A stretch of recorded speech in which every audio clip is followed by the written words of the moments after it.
La question aujourd'hui, c'est pas est-ce que tu vas te faire hacker, mais quand est-ce que tu vas te faire hacker et comment tu vas réagir quand ça va se passer. Je pense l'incentive de faire quelque chose dans le domaine de la sécurité de l'information et par ricochet de la protection des données, ça va venir du fait que les patrons ils vont réaliser en fait que c'est les cyberattaques leur vrai ennemi et pas le préposé fédéral à la protection des données qui finalement manque réellement de ressources. Dans la suite de l'épisode, j'échange avec Mahendri Rambilinsoa, c'est le fondateur de l'entreprise Sequal. Sequal, c'est une entreprise qui est spécialisée dans la sécurité de l'information et il a vendu son entreprise il y a environ 1 an, en avril 2023, à la société MinQuest. Pour cette deuxième épisode de notre collaboration avec IFJ, si tu as loupé la première, IFJ, c'est une entreprise qui soutient la création d'entreprises. On parle de comment retenir les bonnes personnes, on parle de ce qui a poussé Mahendri à vendre son entreprise et évidemment on parle de son corps de métier qui est la sécurité de l'information et la protection des données. Est-ce que tu penses que la Suisse est un bon élève en matière de protection des données ? Je te laisse découvrir dans la suite de l'épisode. Bienvenue dans mon podcast et bonne écoute.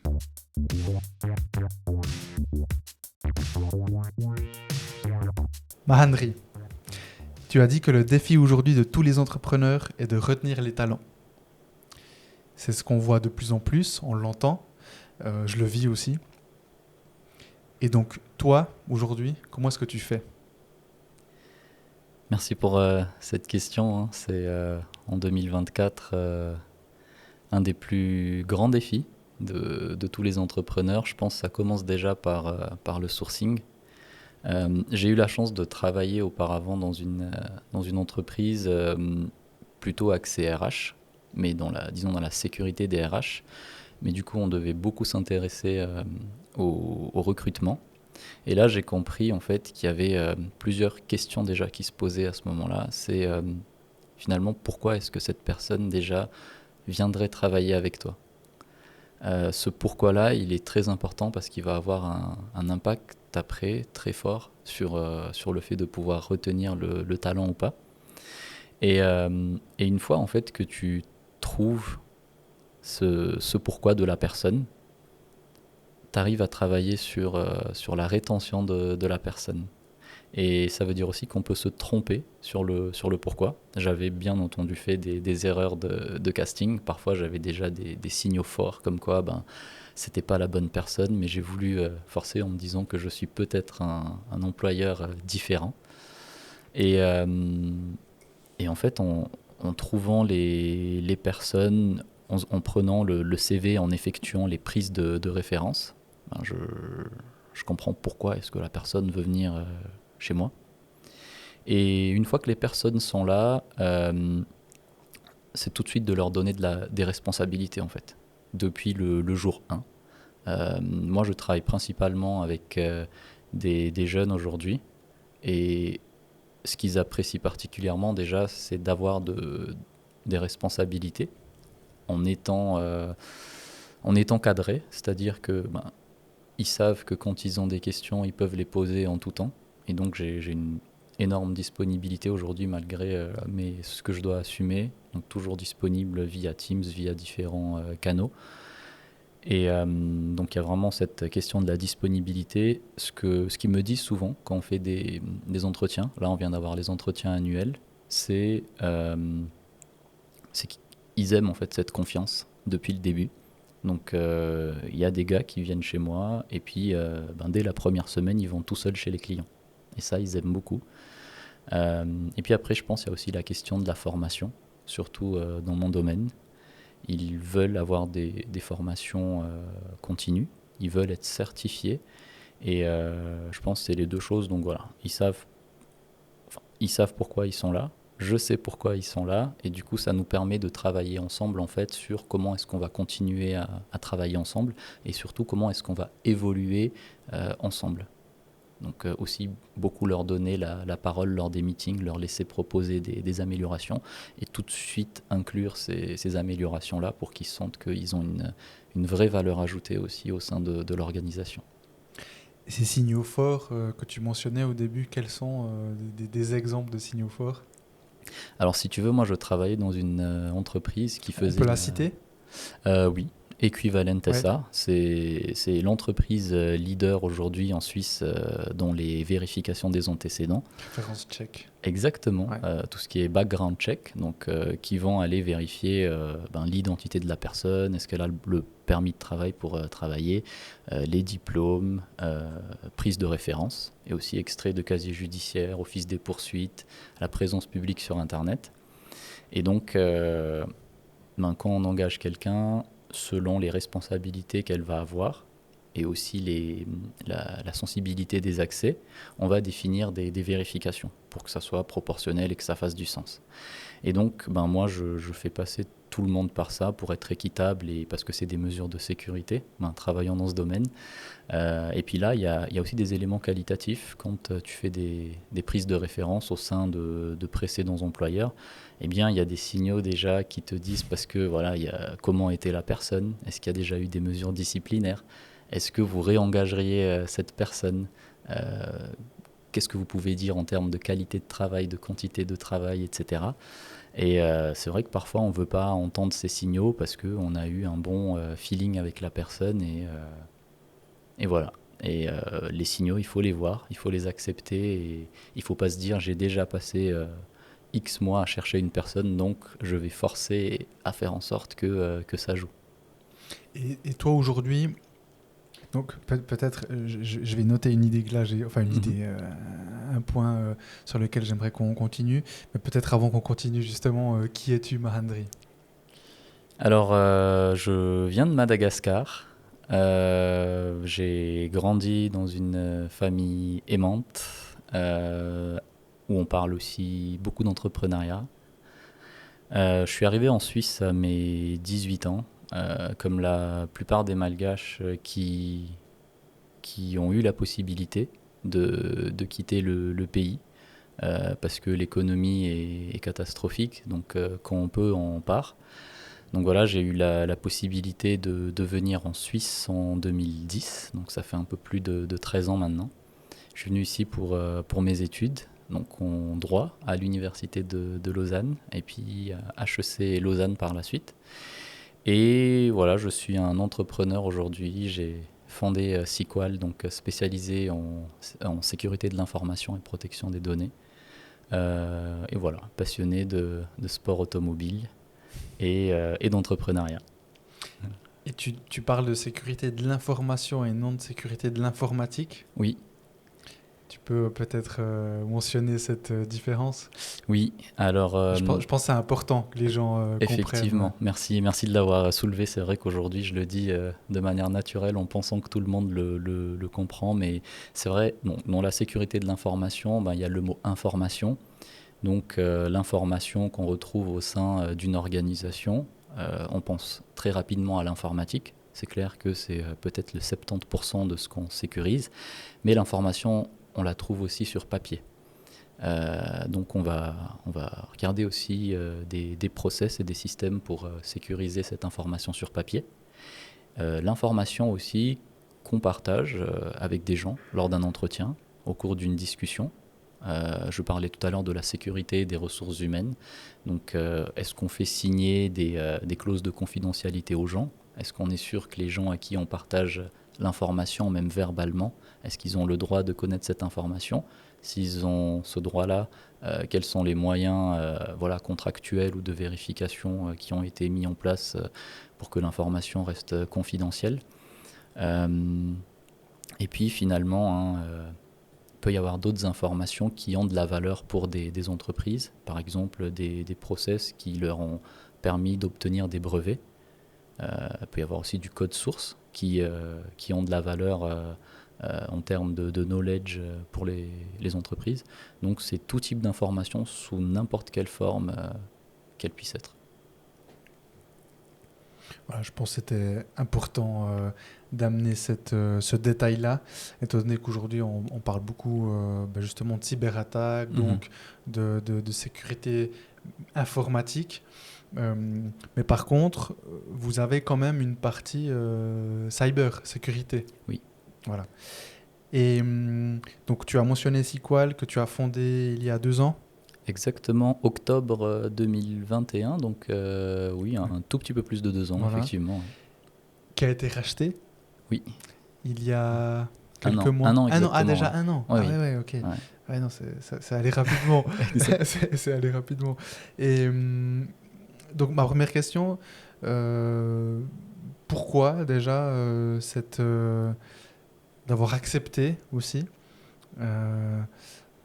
parce que moi, j'entends souvent aussi des amis qui ont des entreprises d'une certaine taille qui ont été abordées par d'autres entreprises beaucoup plus grandes qui me disent non, bah, pas encore parce que j'ai trop à faire encore ou je vois encore qu'il y a un potentiel. Après, parfois, c'est aussi une question de finances dans le sens si j'attends encore un petit peu, je sais que je pourrais la vendre encore plus. Ouais. Et toi, donc, bon, je te pose la question. Alors, je l'ai entendu, vous avez fait une vidéo aussi avec. Donc, c'est MinQuest qui a racheté, qui a acquis Sequal. Exact. J'ai vu, il y a une vidéo que vous avez fait ensemble où finalement vous parlez du pourquoi, des raisons, des valeurs, etc. Donc il y a une vision, il y a aussi le fait de pouvoir accélérer le développement. Il y a les mêmes valeurs entre Sequal et MinQuest. Quelle question tu t'es posée? Est-ce que tu t'es pas demandé, peut-être je vais attendre un petit moment ou maintenant que tu es dedans, bon, alors il y a cette forme d'intrapreneur maintenant que tu continues et tu as tout le temps cette partie entrepreneuriat, mais après on en parlera aussi après à Madagascar où là tu as plein de projets, où tu veux faire vivre cette économie-là. Et donc je reviens sur la question de base, pourquoi cette exit, si je peux dire ça comme ça? Oui, alors MinQuest était un de nos clients qu'on a rencontré il y a 1 an et demi grâce à un partenaire en commun. Et en fait, ils nous ont contactés. Donc MinQuest est une entreprise IT, on va dire traditionnelle, qui fait de l'infogérance avec la mise en place et la maintenance d'infrastructures pour des entreprises, donc infrastructure IT, le support, et puis un pôle qu'on appelle expertise avec des ingénieurs spécialisés sur différentes technologies. Et puis on a aussi notre cloud privé hébergé en Suisse. Et donc, ils m'ont contacté à l'époque pour les aider justement. Il y a cette nouvelle loi fédérale sur la protection des données qui est venue. Donc, ça fait depuis septembre 2023. Et donc, ils m'ont contacté pour me dire écoute, on a entendu que tu étais spécialisé dans ce domaine-là.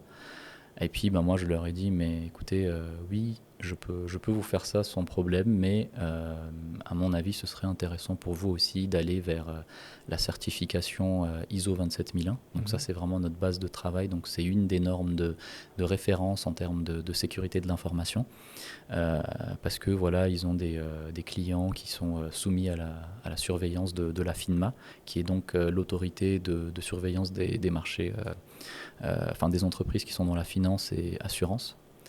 Et puis la FINMA peut exiger ça en fait. Et donc ils ont accepté de faire cette démarche avec Sequal. Et par la suite, en fait, vu qu'on devait travailler beaucoup ensemble pour les amener à cette certification-là et à la conformité avec la loi fédérale sur la protection des données, on s'est rendu compte à chaque fin de journée de travail où on finissait plus ou moins tard qu'on partageait pas mal de valeurs en commun, qui est le simple fait d'aimer travailler. C'est peut-être bizarre à dire aujourd'hui quand... je pense surtout après le Covid où les gens ils veulent surtout respirer un peu, mettre clairement, aujourd'hui on parle beaucoup de work-life balance, et nous en fait on aime travailler, et puis il y a un feeling vraiment qui est passé dedans. Les deux on est dans le monde de l'IT. Moi j'avais besoin aussi d'une certaine structure qu'ils ont. Donc MinQuest aujourd'hui on est à peu près 130 aujourd'hui, donc c'est quand même une structure assez importante. Et puis surtout de bénéficier de toute l'expertise aussi au niveau IT, au niveau la force de frappe, au niveau commercial, marketing, etc.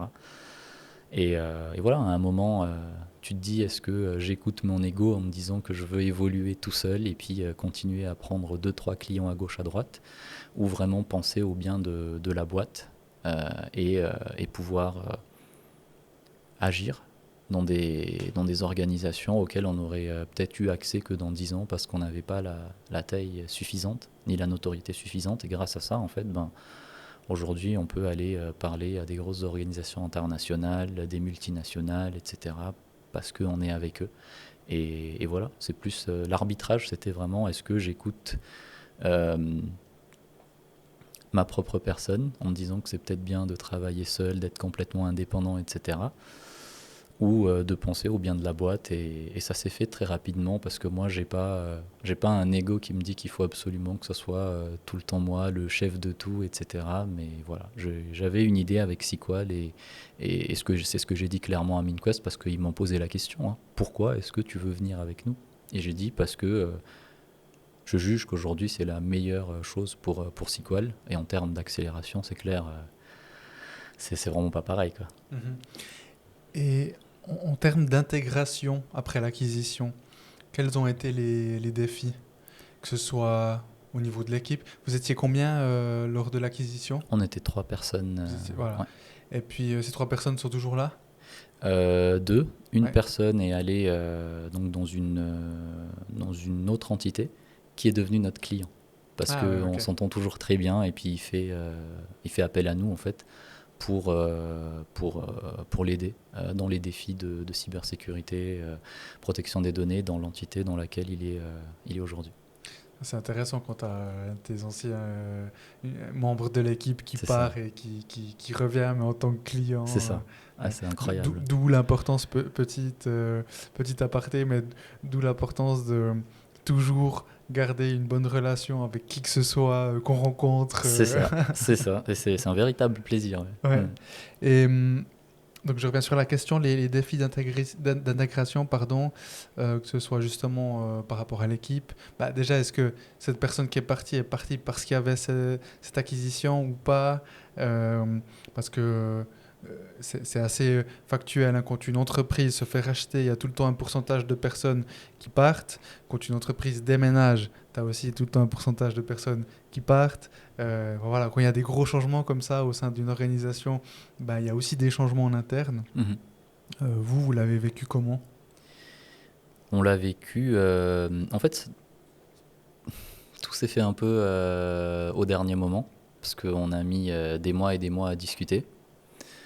Et bon, au final, c'était assez rapide, hein, mais dans l'absolu, c'est vrai qu'on voulait commencer à travailler ensemble, intégrés, au 1er janvier 2023. Finalement, on a réussi à faire ça pour le 1er avril 2023. Et donc, au final, on avait déjà parlé de l'intégration dans le cadre des discussions. Donc, on savait qu'on allait. Nous, on avait des bureaux au parc scientifique à Yverdon avant. Et on savait que l'équipe allait déménager physiquement chez MinQuest à Écublens pour avoir une parfaite intégration justement avec leurs équipes, que ce soit commercial, que ce soit technique ou même au niveau RH. Et donc, d'un point de vue physique et humain, on était là. On a été hyper bien accueillis par les équipes de MinQuest. Et puis donc pour parler de mon collègue, lui il avait une activité annexe à côté et du coup moi je lui ai dit maintenant on est complètement à fond dedans parce que quand on était dans Sequal avant c'était une start-up carrément et dans une start-up t'as pas toujours tout le monde qui est à 100% parce que tu as besoin ou tu as envie de faire des activités annexes et là l'idée c'était vraiment d'avoir que des gens à 200% avec toi. Chose qu'ils ne pouvaient ou voulaient pas faire avec nous. Et pour moi, c'est aucun souci pour moi parce que je savais que de toute façon, on allait faire grandir l'équipe. Et du coup, non, c'était très clair. C'est quelque chose. Donc, on a quand même travaillé ensemble avec lui pendant quelques mois, peut-être 6 mois. Et puis après, il y a eu une séparation qui a été claire, mais en très très bons termes. Et puis après, il y a les défis d'intégration au niveau comptabilité. Ça, c'était facile parce que du coup, MinQuest a des personnes qui ne font que ça. Donc ça, c'était facile. Après, au Contrairement à niveau... vous avant. Exactement. Donc chez nous... ERP, vous utilisez le même ou pas du tout Non, pas du tout. Tu Pas du utilisais tout. quoi comme ERP avant? Beaucoup de systèmes, on était sur Bexio, Ouais, principalement. ok, d'accord. Une plateforme que j'apprécie beaucoup d'ailleurs. Et donc on bossait Ça avec appartient à la mobilière, hein, je crois. Exactement, Ouais, c'est ça, ils ont été rachetés par la mobilière. Ouais. Et donc nous on avait pris une fiduciaire en fait qui est partenaire Gold de Bexio et puis qui nous faisait tout là-dessus. Et donc maintenant, chez MinQuest, Et maintenant chez MinQuest, par contre je peux pas citer ce qu'on D'accord. utilise comme Ok. technologie, mais une grosse technologie connue dans ce domaine. Et Ok. puis là ça a été relativement facile, ils ont un département qui s'occupe de ça. Et nous, on n'a pas non plus énormément de choses à gérer encore au niveau compta, donc ça va. Pourquoi tu peux pas citer? Parce que c'est nos outils internes et en termes de sécurité, Ah c'est oui, vrai qu'aujourd'hui, ouais, j'ai pas envie de dire on est sur quelle Ouais, technologie, c'est clair, c'est etc. clair. Ouais. Et Comme puis, tu ne devrais, ouais, on va dire que tu ne devrais pas citer le logiciel de gestion de mot de passe que tu utilises. exactement. Ouais. Non, par contre, celui-là, je peux parce on distribue aussi ce logiciel. D'accord. Donc voilà, on utilise Devolution pour Ok, ça. ok. Et donc, on accompagne les entreprises à le mettre en place chez eux aussi. Et c'est un produit de quel pays? Je crois que ça vient des US, Ok, sauf erreur, mais Devolution, tu ok. peux avoir la base de données chez toi, sur Donc au tes local. serveurs, en local Ouais, exactement. Et puis pour ceux qui ont besoin d'aller sur des machines virtuelles, ça permet d'y aller facilement aussi. C'est lié à un autre logiciel qui s'appelle Remote Desktop Manager, Ouais, ok. et qui te permet en fait de te connecter facilement sur différentes machines virtuelles. Ok, Donc voilà. alors je connaissais pas du tout. Nous, on est sur Dashlane. Oui, Moi, très bien à titre aussi. privé, justement, on devrait pas tant en parler que ça. Oh bah écoute, Tu donnes en tout cas le logiciel, donc après, il faut aller un petit peu gratter dedans. Non, mais à titre privé, je suis sur SecureSafe. d'accord. Ouais. Je voulais du Suisse, je regardais du Suisse, donc ça fait Oui. longtemps que j'utilise un logiciel de gestion de mot de passe. Et ensuite, quand on voulait justement en mettre un pour une gestion d'équipe aussi par rapport au mot de passe, malheureusement, SecureSafe n'avait pas cet outil collaboratif. Mhm. Maintenant, ils l'ont, Mhm. mais ils ne l'avaient pas avant. Et donc, on est parti sur Dashlane parce que, donc là, je te parle de Will.i Telecoms, qui est l'entreprise. Nous, on est spécialiste en infra-informatique. D'accord. Qu'on a avec mon père. C'est mon père qui l'a créé. D'accord. Et dans la start-up, donc tu parlais avant, quand tu es dans une start-up, Mhm. tu n'es pas forcément full à 100%. Oui. En l'occurrence, le cofondateur de la start-up, lui, il est à 1000%. Mhm. Et moi, mon activité principale aujourd'hui, en mars 2024, c'est toujours Will.i Telecoms. D'accord. Et Ok. deuxième activité, c'est SolarSplit, qui est cette start-up qui est une plateforme de mise en relation dans le domaine solaire. Et là, on utilise Dashlane. Et donc, en fait, quand j'ai vu comment on l'utilisait, je me suis dit, go, on va utiliser la même chose chez Will.i Telecoms. On utilisait Dashlane aussi dans utilisez l'ancienne Dashlane startup Ok. où j'étais oui. avant. D'accord, ok. Et puis après, on a changé, mais écoute, si tu le sécurises, il n'y a pas de raison. Je Voilà. pense, en tout cas, Ouais. en tout cas, c'est un des leaders aussi. Exactement. Ouais. Ouais. Pour finir sur ta question d'avant, par rapport à l'intégration chez MinQuest, et donc le dernier défi, c'était au niveau de l'intégration. IT, c'était assez facile. Mais par contre, nous, on a développé des plateformes. Déjà, on a lancé notre plateforme en fait, qui permet de gérer la sécurité de l'information au sein d'une organisation. Donc avec un module d'analyse des risques, un module avec des actions récurrentes comme réaliser un test d'intrusion, effectuer une revue des accès, etc.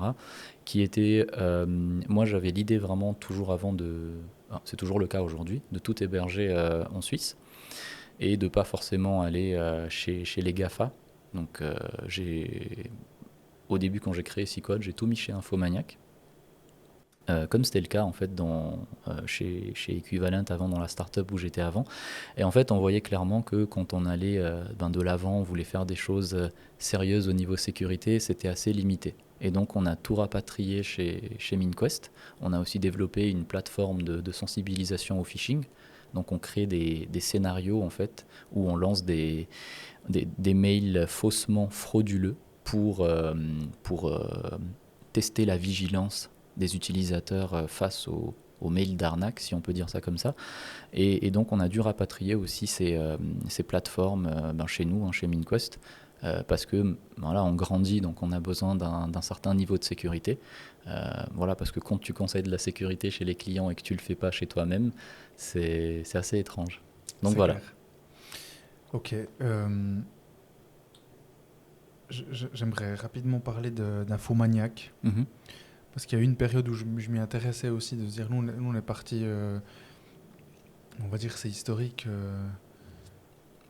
logiquement sur Microsoft. Et puis là, justement, je me posais des questions de plus en plus par rapport à que ce soit la partie locale, donc locale, pas on-premise, mais locale Oui. de la région. Tu te dis, pourquoi pas faire non plus avoir des fournisseurs plutôt suisses que Bien sûr. des States ou autres. Mhm. Là, donc chez MinQuest, vous n'êtes plus sur Infomaniac. Ou en tout MinQuest n'a jamais été N'a jamais chez été, Infomaniac. ok. C'était nous, chez SQL, Ouais. où on avait tout chez Infomaniac auparavant. MinQuest a ses propres data centers. Enfin, pas data, il gère une partie cloud dans des data centers en Suisse. Et c'est pour ça qu'on a tout mis là-bas maintenant. Ah, ok, pardon, Voilà. j'ai mal compris un truc. Ok, d'accord. Donc là, tu parles vraiment de l'hébergement, Oui. votre hébergement à vous. Ok, mais typiquement, tout ce qui est mail, Outlook, pas Outlook, Teams, pas Teams, la suite Microsoft, non. Alors, comme je t'ai dit, moi j'avais cette, entre guillemets, un peu utopie d'utiliser que des produits suisses, raison pour laquelle j'avais sélectionné Infomaniac. Donc, tu avais la suite Infomaniac. Exactement, et je ok. l'ai toujours d'ailleurs, Tu l'as à toujours. titre privé. Ouais, ok. Et justement, je pense la limite, elle est là, c'est que si tu gères du privé ou une toute petite entreprise vraiment, ça va très bien. Mais si tu commences à faire des choses sérieuses, plus grandes, on va dire, pour rester respectueux et aussi, comme nous, une société dans la sécurité, c'est vite limité. En termes de, on parle beaucoup de scalabilité, donc c'est-à-dire à quel point ton infrastructure elle peut s'adapter au volume que tu mets dedans, puis surtout en termes de sécurité. Il y a Infomaniac aujourd'hui propose un cloud public qu'on utilisait à l'époque, et donc tu pouvais gérer tes firewalls, tu pouvais gérer différentes ressources, plateformes, instances là-dessus, avec des données, selon quoi, qui peuvent être des données personnelles sensibles, etc. Et en fait, le portail ne dispose même pas comment on appelle ça, d'une authentification multifacteur. Ce qui est une dinguerie aujourd'hui en termes de sécurité. C'est sûr, ouais. Et voilà, aujourd'hui, dans les boîtes, malheureusement, tu peux pas te passer de la suite Microsoft 365 et des avantages du cloud, où ils font déjà une grosse partie de la sécurité pour toi. Mais voilà, nous, on a encore cette idée qu'une boîte qui veut avoir que des outils qui maîtrisent chez eux, ça on le fait avec MinQuest aujourd'hui. Aujourd'hui tu peux utiliser, nous on utilise Teams par exemple, tu peux utiliser des outils comme ça sans pour autant avoir toute la suite Microsoft 365. Parce que le fait d'aller sur ces gros acteurs en full cloud, tu te poses la question du risque d'y aller. Mais en tant qu'entrepreneur, tu dois aussi te poser la question de l'opportunité que tu manques de ne pas y aller. Parce que tout est tellement bien intégré, c'est les outils que la plupart des entreprises utilisent. Donc s'ils t'invitent pour des meetings, etc., ça ne synchronise pas. Enfin, aujourd'hui, je pense qu'il faut peut-être arrêter de se battre contre ceux avec qui on ne peut pas se battre, et essayer d'être un peu, je dirais, intelligent et réactif, en sélectionnant clairement, en disant par exemple, toute ta base de données RH, tu la gardes chez toi parce que c'est sensible. Par contre, tout ce qui est purement des process, etc., faut y aller sur le cloud, à mon avis, quoi. Ouais. Pour revenir sur cette partie acquisition, est-ce qu'aujourd'hui, avec le recul, tu l'aurais fait d'une autre façon? L'acquisition avec MinQuest, tu dis? Ouais. Non, Que ce soit en termes de négo, donc des négociations, que ce soit en termes de... Tu as dit que le processus a pris un peu de temps et après tout est parti très rapidement. Mhm. Justement en termes d'équipe. Non, non, je l'aurais pas fait autrement parce que à ce moment-là, c'était vraiment la meilleure décision, je pense, pour nous. On est 1 an plus tard, donc j'ai plus de recul euh, avec les propriétaires de MinQuest. Voilà, ils ont aussi un parcours que je respecte, et ça, c'est important. C'était des employés avant, en fait, donc des ingénieurs de MinQuest qui ont fait un management buyout. Ok. Donc ils ont repris la boîte. Voilà, ils avaient reçu une proposition de rachat de la part de Swisscom qu'ils ont refusé parce qu'ils voulaient rester indépendants. Donc ça, c'est quelque chose que je respecte beaucoup. Et on a vraiment une entente aujourd'hui amicale qui est très importante et ils me font entièrement confiance. Moi, j'ai vraiment une autonomie. Les personnes que j'ai recrutées au sein de Sequal depuis, ils les ont jamais vues en entretien. Donc, moi, je bénéficie vraiment d'une autonomie incroyable là-dessus. Et puis aussi d'un soutien. Voilà, quand j'en ai besoin, je vais les voir, on discute régulièrement, on discute pour comment continuer à faire à développer la boîte. Donc non, aujourd'hui. Et puis tu parlais de la négo aujourd'hui. C'est vrai que quand tu es entrepreneur, tu fondes une boîte, etc. On s'attarde beaucoup sur la valorisation, etc. Moi, je suis pas très intéressé par discuter trop longtemps sur la valorisation, le côté financier, etc. Moi, je regarde vraiment purement en termes d'entreprise, donc de la proposition de valeur et de la valeur ajoutée qu'on vient apporter sur le marché, et de me demander qu'est-ce qui serait mieux pour cette entreprise. Encore une fois, pour moi, le côté personnel au niveau négociation, voilà, moi j'ai demandé des conditions qui allaient me convenir. Ça a été accepté directement. Donc, c'est pas des sujets sur lesquels je vais m'attarder, quoi. Mhm. Ok. Est-ce qu'il y a des leçons, apprentissages, clés que tu pourrais partager à des personnes qui seraient dans cette situation-là? Donc quand je dis cette situation-là, c'est-à-dire une entreprise qui voudrait soit acquérir une autre entreprise, Mhm. soit à l'inverse, qui Mhm. va être acquise. Oui, alors des leçons, il y en a, il y en a certainement. Je pense, hein, alors moi je parle toujours beaucoup en tant que passionné d'entrepreneuriat, donc je sais pas si à certains égards ça porte préjudice à l'entrepreneur lui-même, mais en tout cas je pense qu'un des premiers axes, et peut-être le plus important, c'est de regarder la cohérence entre les deux business. Est-ce que c'est deux business qui sont complémentaires, ou alors est-ce que c'est juste un gros qui rachète un petit pour tuer une partie de la concurrence? Ça, c'est quelque chose qu'on m'avait dit à l'époque, parce que quand j'ai fondé Sequal, j'avais constitué un advisory board, donc un comité consultatif en français. Et puis autour de ça, hein, beaucoup de gens qui me conseillaient. Moi, j'ai des clients aussi aujourd'hui, c'est des entrepreneurs, donc j'ai développé une relation amicale avec eux, et puis ils me posaient toujours la question, mais est-ce qu'il ne veut pas juste t'engloutir pour que tu arrêtes de faire ce que tu fais? Parce que c'est assez disruptif de venir aujourd'hui sur le marché suisse et de proposer de la sécurité de l'information, entre guillemets, accessible à toute PME. J'ai dit non, ça fait pas de sens parce que déjà MinQuest fait de l'IT, oui, sécurité réseau, sécurité, on va dire plus traditionnelle. Ils abordent pas du tout la sécurité de l'information ni la protection des données, donc ça fait pas de sens. Et puis entre une boîte voilà, qui a 120 collaborateurs et 3 collaborateurs, il n'y a pas de commune mesure. Donc encore une fois, la question de l'ego, il faut savoir l'arranger au profit en fait du bien de l'entreprise, quoi. Et le dernier point, je dirais, où il faut vraiment voir dans ce type d'opération, c'est est-ce que d'un point de vue humain, est-ce qu'on partage les mêmes valeurs?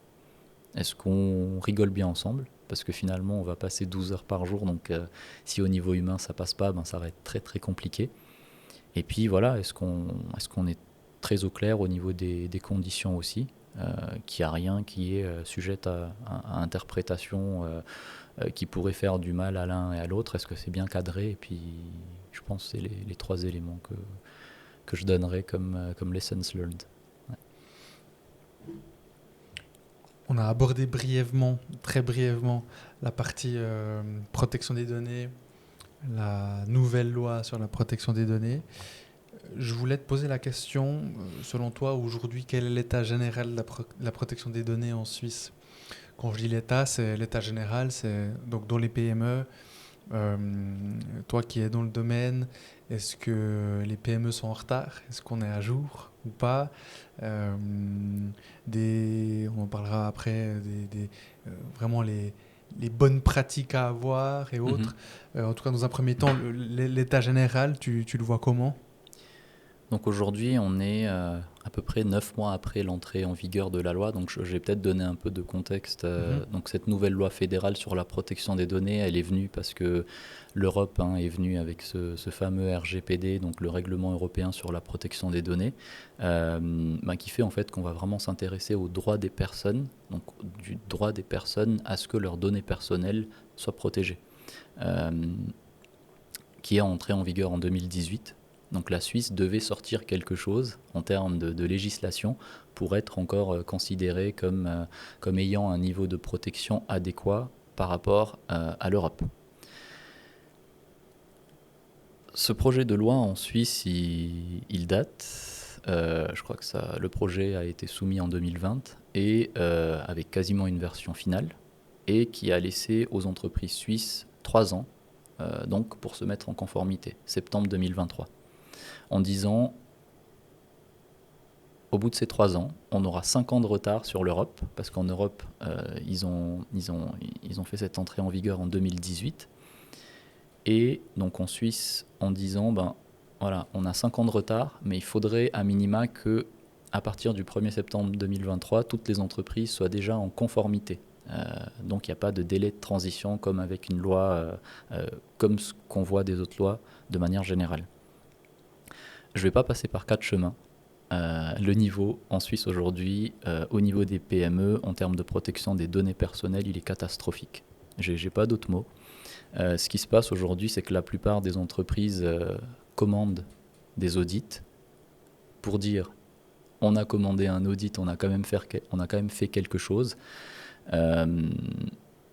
Mais finalement, il n'y a pas grand-chose qui est fait. Alors il y a des exceptions, on a des clients qui sont vraiment des très bons élèves et qui ont fait les choses de manière correctement pour différentes motivations. Il y en a qui ont fait ça parce que ça a été exigé par leurs clients. Il y en a qui ont fait ça parce qu'ils ont vraiment une conscience. C'est une conscience personnelle en fait des dirigeants, mais ça c'est très très rare. Et il y en a qui font ça, ils nous regardent même de travers parce que oui, bon voilà, il y a une loi qui nous oblige à être en conformité, donc on doit vous appeler, ils nous le disent clairement. Et ça c'est vrai, voilà, ça fait pas vraiment plaisir, mais voilà, c'est notre travail, donc on le fait.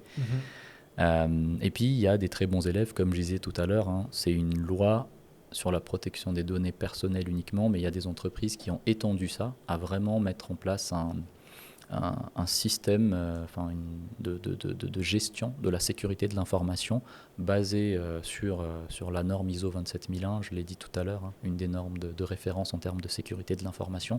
Donc il y a la protection des données personnelles, mais il y a la protection des autres informations au sein de l'entreprise, informations stratégiques, financières, économiques, les brevets, etc. Et il y en a qui sont allés jusqu'à là, parce qu'elles ont vraiment cette conscience de mettre en place les mesures organisationnelles et techniques en place pour sécuriser l'information. Et d'autres, c'est juste leurs prospects et clients qui leur disent si vous n'avez pas cette certification, nous, on ne bosse pas avec vous. Donc voilà l'état des choses, en Suisse romande en tout cas aujourd'hui. Voilà. Parfois c'est frustrant, ça se ressent peut-être. On propose des solutions qu'on juge en tout cas pragmatique. C'est une des raisons de la création de SQL, de ne pas proposer des solutions qui sortent de standards, de référentiels ou de lois, mais qu'on sait qu'ils fonctionnent, assez simples à mettre en place. Et voilà, je vais te donner un exemple très concret peut-être. Aujourd'hui, quand on propose une solution à une entreprise en disant, les gars, vous pouvez plus en fait permettre que les mails, que vos mails en fait aujourd'hui soient encore sur les natels personnels des collaborateurs. Parce que dedans, on va retrouver des informations clients, des informations sur les prospects, des informations vraiment confidentielles à l'entreprise.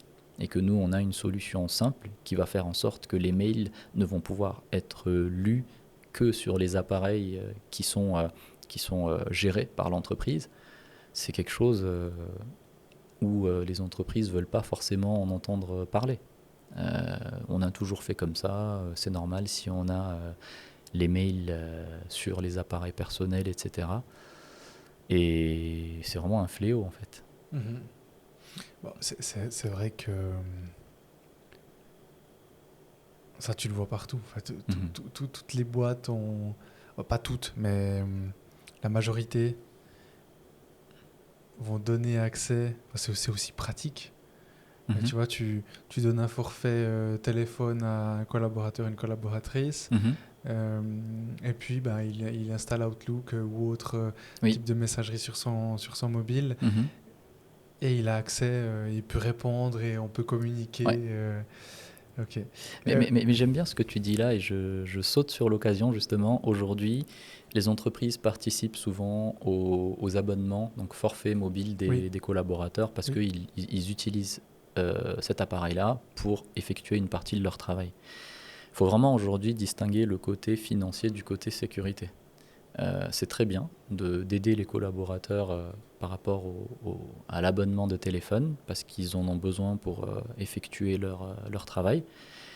Mais ça n'enlève en rien le fait que tu es censé sécuriser l'information au sein de ton entreprise et que tu ne devrais pas accepter que tes informations, les offres que tu fais à tes clients, parfois, si tu es RH, ça veut dire que tu vas avoir des informations, potentiellement des données personnelles sensibles, des informations secrètes ou très confidentielles sur tes appareils privés. Donc il faut vraiment distinguer la question de la sécurité de l'aspect de participation financière de l'entreprise. Aujourd'hui, il y a des moyens très très simples qui font en sorte que même sur un même appareil, tu crées des containers sur le Natel. Donc le collaborateur, il va avoir son espace privé et un espace professionnel. Et là, il n'y a pas du tout d'échange d'informations entre le container privé et le container professionnel. Une autre méthode très simple, si le collaborateur il veut pas ça, parce qu'il y a des raisons légitimes qui font que si on t'installe ce type de choses sur ton Natel privé, il faut quand même savoir que l'entreprise potentiellement elle va avoir, par exemple, elle va savoir où tu étais, où tu es. Il y a des informations qu'on a dans ce qu'on appelle les logs informatiques qui vont Journal être exact, historique. les journaux d'historique, merci Ouais. beaucoup, qui vont pouvoir être vus par l'entreprise si elle le souhaite. Aujourd'hui, il suffirait de donner un autre appareil. Je pense à des Natel Android aujourd'hui que tu peux acheter pour une centaine de francs. Tu donnes ça à ton collaborateur. S'il a besoin ou s'il veut accéder aux informations de l'entreprise en tout temps, et ma foi, il se débrouille pour gérer 2 Natel. Il y a beaucoup de personnes qui ont ça, même à titre privé. Donc il n'y a pas en fait aujourd'hui d'éléments qui fait en sorte que ça soit pas possible. Pour moi, je considère ça comme une flemme intellectuelle de ne pas vouloir gérer cet aspect-là. Et pourtant, encore une fois, je le répète, il y a des RH aujourd'hui qui ont des emails de collaborateurs qui se plaignent ou encore des maladies, des certificats médicaux sur leurs appareils privés. Sur lesquels, si c'est des iPads, tu peux avoir tes enfants après qui vont jouer là-dessus, etc. Donc c'est catastrophique. Mhm. Et ça, effectivement, je pense qu'aujourd'hui, c'est encore la majorité des personnes qui fonctionnent de cette façon-là. Oui, très largement. Ouais. Et donc, l'impact concret de ne pas respecter la loi sur la protection des données. Alors, il y a un impact théorique qui est intéressant, qui est mentionné dans la loi, là où les personnes responsables au sein de l'entreprise peuvent se prendre une amende personnelle à hauteur de 250 000 francs. D'un point de vue mécanisme juridique, ça reste très compliqué à mettre en place. Et voilà, connaissant aussi la Suisse et et les relations peut-être avec les entrepreneurs, je pense pas que de telles amendes vont être réellement délivrées. À ce jour, en tout cas, il n'y en a pas. Par contre, j'ai assisté à une conférence donnée par une personne qui travaille dans le même bureau que le préposé fédéral à la protection des données. Il y a eu plus de 400 dénonciations depuis le début, donc depuis l'entrée en vigueur de la nouvelle loi. Et sur les 400 dénonciations, il y a plus de 230 entités en fait, qui ont été jugées non conformes à la loi.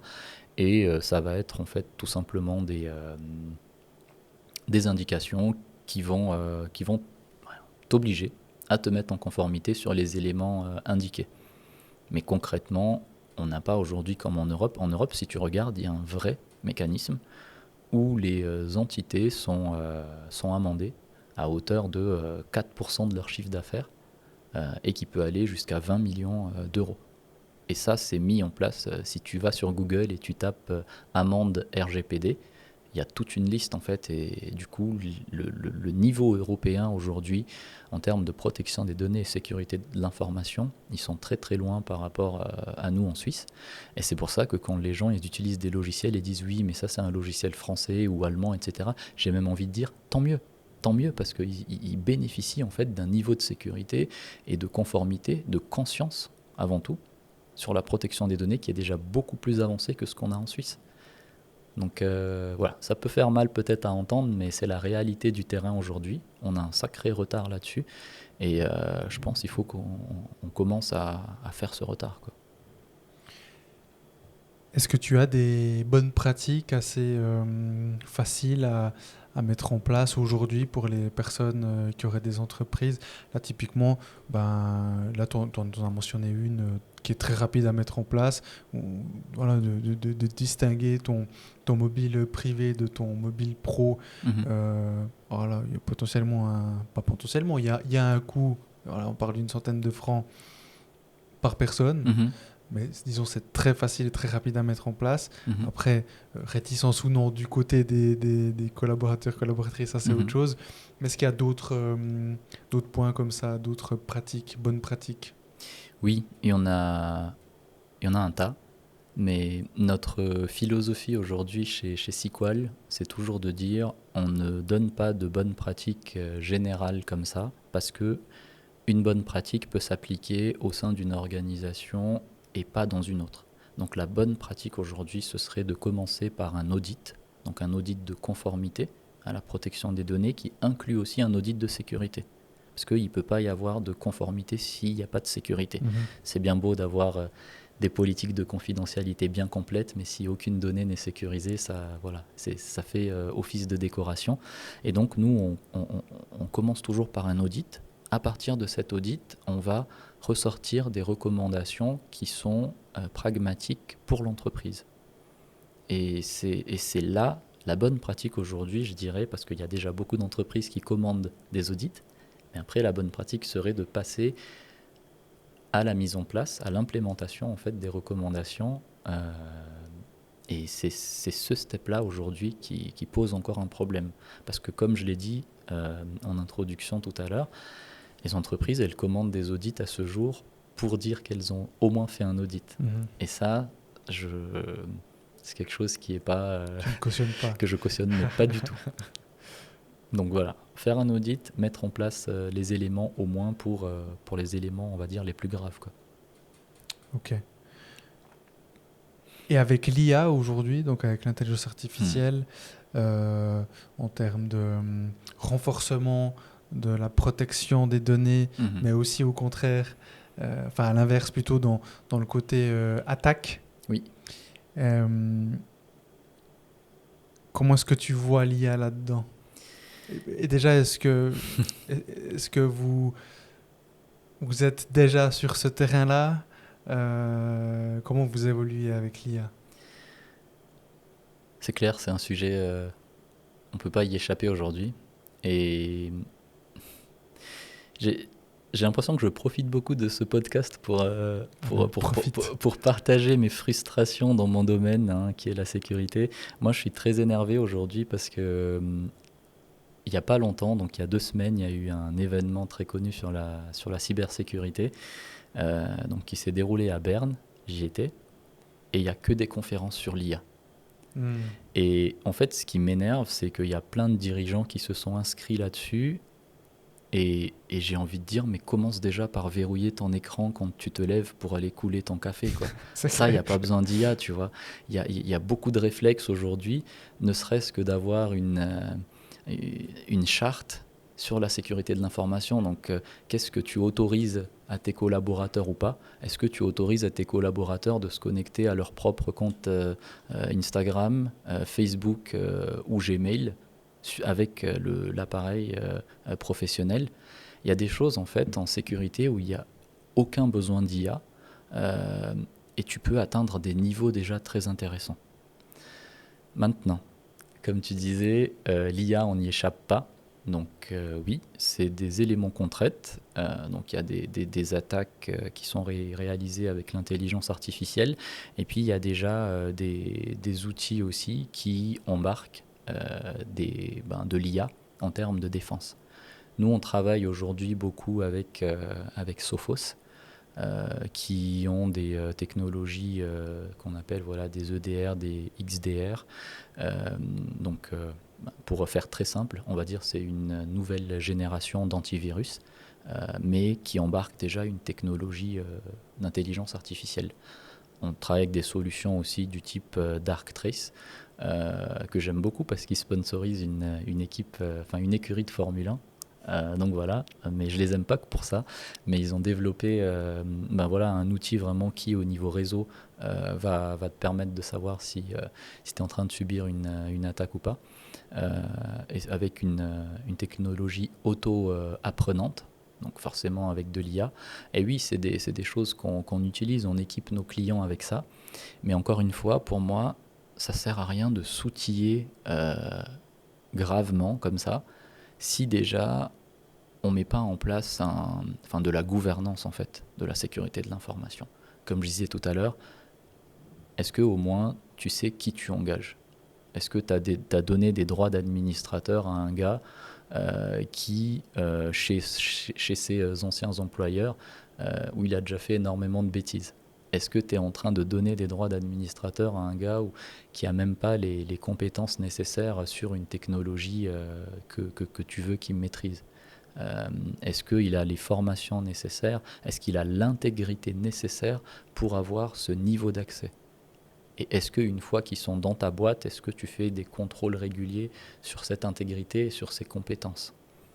Donc, et puis voilà, est-ce que tu as déjà, je sais pas, est-ce que tu mènes des campagnes de sensibilisation au phishing? Est-ce que tu fais déjà appel à une société de sécurité qui vient faire des tests d'intrusion régulièrement chez toi? Tout ça, il n'y a pas besoin d'IA. Et l'IA, en fait, comme dans beaucoup de domaines, on le dit, ça doit rester un outil qui aide l'humain, mais ça ne doit pas suppléer à l'intelligence humaine. Voilà. Ouais, donc en fait, c'est vraiment de penser aux bases qui sont normalement assez intuitives. C'est ça. En tout cas, si on réfléchit un petit peu, c'est assez logique. Oui. Et finalement, tu vois, je fais un parallèle avec la vie ou le sport. Tu vois, une personne qui voudrait perdre du poids, par exemple, et qui se dirait, bon, peut-être c'est une bonne idée d'aller courir. T'as pas besoin d'avoir 3 kawaii, c'est ça. Des chaussures qui te coûtent 300 francs, exact. Où tu vas aller regarder exactement la façon de courir, un short tu prends une paire de chaussures et tu vas courir. Et tu vas, et ça c'est la base. C'est ça. Et tu pars sur tu crées cette nouvelle habitude. Et ensuite, quand tu commences à voir que ça fonctionne, qu'effectivement là on a les bases, ben, tu commences à t'équiper. Donc le parallèle, tu commences à t'outiller. C'est ça. C'est ça. Et comment est-ce que tu vois l'évolution de la protection des données en Suisse, en l'occurrence, alors soyons plutôt court terme, dans les prochains mois et disons 2025, 2026? Euh, Tu veux de l'eau avant que... non, C'est bon. j'en ai encore un Ok, peu, merci, d'accord, ok. c'est Ouais, cool. tu vois, moi, je suis un grand buveur. Oui, non, j'essaie de maîtriser ma consommation. Ok. Pour une Euh, raison spécifique ou bien? non, pas du tout. Ok, d'accord. Je bois un tout petit peu pour éviter de devoir aller aux D'aller aux toilettes toilettes, trop ouais, ok. souvent. C'est un Et puis, dromadaire. et puis je bois beaucoup d'eau en réalité. J'ai toujours une gourde avec moi Ok, ok, ok. que j'arrête pas de remplir d'ailleurs. Non, mais pour revenir à ta question, honnêtement, il y a eu un engouement entre l'entrée en vigueur de la loi et je dirais jusqu'à fin décembre, parce qu'il y a cette menace d'amende jusqu'à 250 000 francs et en plus l'amende elle est personnelle, elle n'est pas au niveau de l'entreprise. Euh, Aujourd'hui, ça a eu un effet plutôt pervers comme je disais tout à l'heure. On a vu en fait qu'il n'y a pas d'amende qui tombait. Et donc, les entreprises aujourd'hui, elles sont là. Peut-être qu'on a surévalué la, l'importance ou même la force de ce que cette loi pouvait réellement nous faire en cas de non-conformité. Et aujourd'hui, il y a un, comment on appelle ça, il y a un frein même en disant, bon, on dirait qu'il n'y a même plus besoin de commander des audits parce qu'il n'y a même pas de force en fait sur l'application de telles amendes. Donc encore une fois, les dirigeants, ils n'ont pas fait, enfin ils n'ont pas essayé de commencer à faire le nécessaire parce qu'ils ont une conscience en se disant je traite des données personnelles et que c'est quand même des individus qui sont derrière et que je me dois de faire quelque chose. Ils ont uniquement commencé à faire quelque chose, pas uniquement, mais dans la plupart des cas, ils ont fait quelque chose parce que ils avaient peur de recevoir une amende. Maintenant qu'ils voient que l'amende, ben, il n'y en a pas, ou pas encore, tout le monde est dans une posture attentiste aujourd'hui. Moi, je pense que ça va plutôt venir des cyberattaques. Aujourd'hui, depuis le début de l'année, nous, on traite d'un cas de cyberattaque quasiment une fois par semaine. Une entreprise dans la région qui nous appelle en disant les gars, aidez-nous, il y a quelque chose qui se passe, et puis on a besoin que vous interveniez. À partir de là, ben, on intervient, donc c'est purement du réactif. Aujourd'hui, le comportement des dirigeants est purement réactif. Il n'y a presque pas de proactivité.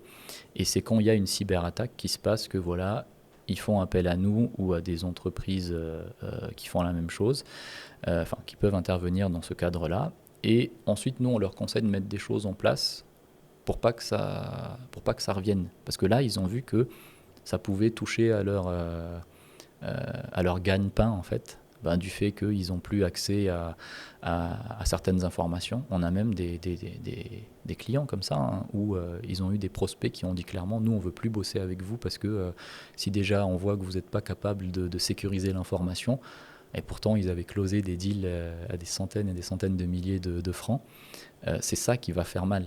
Malheureusement, on est toujours dans cette logique que si ça tape pas dans ton portefeuille, ben, tu vas rien faire en fait. Et moi, je pense que la conscience, elle va venir de là. Y a trop de cas aujourd'hui. La question hein, aujourd'hui, c'est pas est-ce que tu vas te faire hacker, mais quand est-ce que tu vas te faire hacker et comment tu vas réagir quand ça va se passer. Et je pense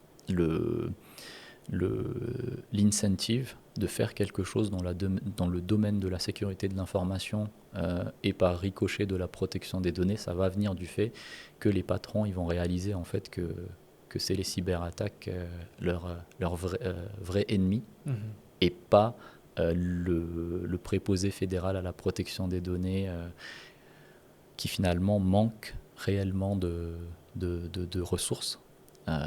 Ils sont je crois, ils sont 15 ou 17 aujourd'hui pour toute la Suisse. Okay. Donc voilà, la force de frappe, elle est pas suffisante. Quoi. Par contre, la force de frappe des cybercriminels, elle est très très suffisante. Aujourd'hui, il faut savoir que les cybercriminels, hein, c'est pas des gars dans leur cave avec des capuches noires et peut-être un masque blanc. Le fantasme de tout le monde. Exact. Qui font ces choses-là. C'est des organisations hein, comme des entreprises comme la tienne, la mienne, avec une gestion des ressources humaines, un recrutement, une problématique de rétention des talents, des objectifs financiers, un EBITDA qu'ils visent, une croissance à 1 an, 3 ans, 5 ans. c'est des organisations criminelles. Et elles vont demander à l'entreprise, donc elles vont bien regarder la taille de l'entreprise pour savoir quelle rançon demander. Elles vont demander des rançons adaptées. Moi, je peux te donner un exemple. Je ne sais pas si tu connais le site comparis.ch. Oui, bien sûr. Voilà, pour comparer les assurances. Ils se sont fait attaquer, ils ont témoigné, et je leur en remercie pour ça d'ailleurs, ils ont témoigné dans le cadre d'un événement de la Trust Valley, où voilà, ils ont dit tout simplement, ils ont regardé la taille de notre boîte, ils ont vu à peu près combien on pourrait réellement dépenser. Les cybercriminels leur ont demandé 400 000 francs, je crois. Ils ont pu négocier, tu vois, tu peux même négocier la rançon que tu vas payer. Donc ils sont descendus à 350. Et pour 350 000 francs, ils ont pu récupérer leurs données, leurs activités, etc. Donc oui, c'est des rançons par des cybercriminels comme ça qui sont payés, et pas du tout une amende qui viendrait d'une quelconque loi, quoi. Ouais, je pense que c'est intéressant que tu en parles, et c'est important d'en parler aussi pour que les gens y comprennent que effectivement, ce sont des organisations, c'est potentiellement monsieur et madame tout le monde qui va au bureau, qui va travailler avec ses objectifs et qui va aller toquer dans des entreprises pour voir s'il y a un cadenas ou pas, C'est ça. ou si le cadenas est plus ou moins accessible. Mhm. Et puis, si ça fonctionne, en fait, ils ont une liste d'une centaine, milliers d'entreprises. Mhm. Et puis, il y a tellement d'entreprises que dès que la structure en question est un peu trop compliquée, bon, on passe à la suivante et ainsi de C'est suite. exactement ça. Et en fait, il y a tellement d'entreprises qui ne sont pas suffisamment sécurisées Mhm. que des brèches, ils en trouvent un peu partout. C'est ça. Et puis il y a un élément que tu as mentionné tout à l'heure quand tu dis ils vont toquer à la porte de monsieur et madame tout le monde. Parce que un dirigeant d'entreprise, il va toujours se dire mais pourquoi ils vont s'intéresser à moi ? Je suis qu'une fiduciaire de 15 personnes ou 20 personnes, ou je ne suis qu'une régie immobilière de 15 personnes. En fait, effectivement, personne ne s'intéresse à eux. Personne ne s'intéresse à une organisation en particulier. C'est juste des robots aujourd'hui sur Internet qui circulent, qui vont aller vérifier des sécurités basiques sur des serveurs. Par exemple, est-ce que tu as changé les mots de passe par défaut, qui sont nom d'utilisateur admin, mot de passe admin, et puis s'ils voient que cette sécurité-là n'a pas été changée, c'est là qu'ils vont s'intéresser à toi d'un point de vue, on va dire, de manière plus spécifique. Mais sinon, ce sont des robots qui font le travail. Personne ne s'intéresse à une organisation en particulier, sauf si vraiment ils ont quelque chose, je ne sais pas si c'était le gouvernement ou des choses comme ça. Oui, il y a des organisations qui vont mettre 15 personnes ou 20 personnes ou 100 personnes qui vont travailler sur ton organisation. Mais sinon, c'est des petits hacks, quoi. Très bien, Mahendri. Je te propose je pense qu'on a plus ou moins... Alors, le sujet est très vaste. On en a parlé. Je te propose qu'on passe à la partie 2 et qu'on approfondisse ta personne. Volontiers. Merci d'avoir écouté cette première partie, et pour m'aider à continuer, abonne-toi à Développement avec Brian Oumana sur ta plateforme de podcast préférée et sur YouTube, et n'oublie pas de donner ton avis en le notant.